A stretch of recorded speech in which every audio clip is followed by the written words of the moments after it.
Et cet habit est confectionné en deux parties. La première s'appelle Liuli Tarsevandi de Maka. Si je veux un peu traduire en français, ça veut dire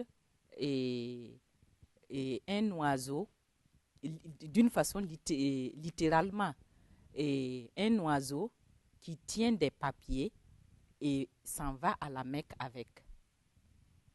Mais très sincèrement, je ne comprends pas très bien l'histoire, mais ça a été un foulard avant, un motif de foulard avant la pénétration coloniale utilisée par les femmes.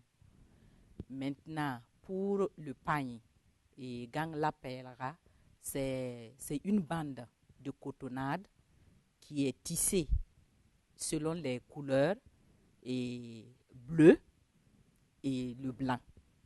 Voilà. Et ça reflète l'ethnie Moussi.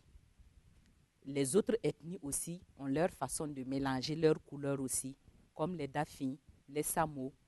Et selon la composition de la couleur, on arrive facilement à identifier l'origine du pagne. Voilà.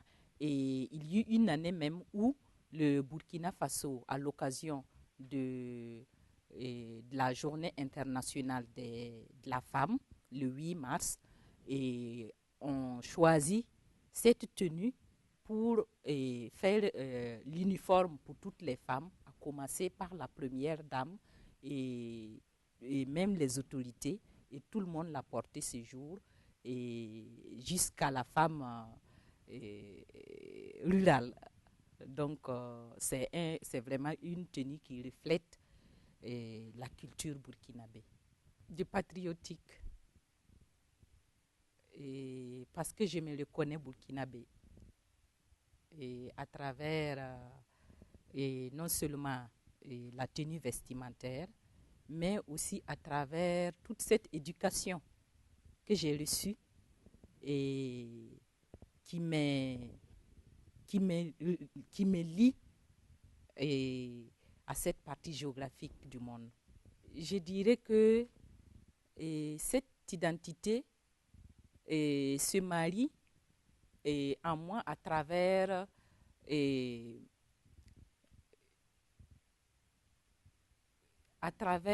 les événements que je vis et à travers les contextes aussi. Si je suis dans un contexte où c'est utile pour moi d'affirmer mon identité, je n'hésite pas. Et si j'appartiens, je suis dans un contexte où c'est le sens de la diversité qui prime, et je fais l'acceptation. Et comme j'ai dit, je me renferme sur mon identité pour laisser exprimer les autres identités. En effet, la diversité de foi est une entrave parce qu'il y a des chocs de foi.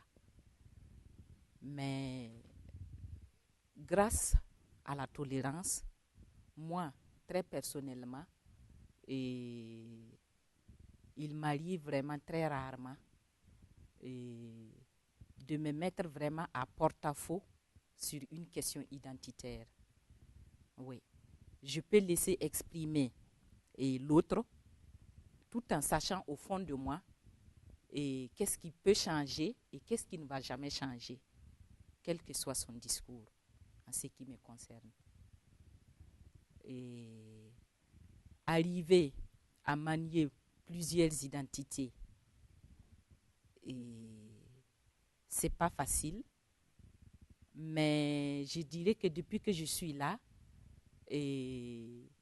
mon identité brille par son absence. Je me trouve plus burkinabé en France qu'au Burkina. C'est bizarre, mais c'est comme ça.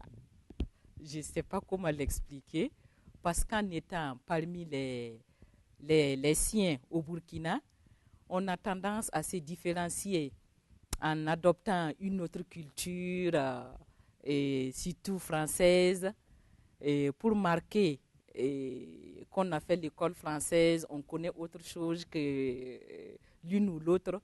Mais depuis que je suis là, et cette identité et, et résonne chaque jour en moi. Et moi, je dirais qu'il serait difficile de cohabiter avec les autres identités. Si nous n'avons pas cette façon de voir et de manier notre identité, ça va être difficile. Mais je reconnais qu'il y a des traits qui sont inconciliables, les traits identitaires qui sont inconciliables tout de même. Oui, quand ça touche vraiment à ce que vous êtes, à votre intégrité. Dans un premier temps, il y a la langue qui est là. Et dans un second temps, je dirais qu'il y a les rites traditionnels et lors d'événements heureux ou malheureux. Et moi, personnellement, je prends l'exemple, par exemple, des funérailles. On a toujours dit les funérailles sont budgétivores, vous dépensez de l'argent pour rien, mais quel que soit mon changement et quelle que soit cette modernité, je ne crois pas, et si je suis toujours en vie, ne pas, par exemple, faire les funérailles de ma mère ou de mon père s'il n'est pas là. Donc, et ça, c'est pas négociable, par exemple, chez moi. Je ne peux pas accepter ça, quel que soit le prix. Et j'ai été éduquée que pour le repos de l'âme de mes parents ou du défunt, il y a des rites que je dois accomplir. Et quel que soit là où je suis, que ce soit en France ou ailleurs, je tiendrai à le faire.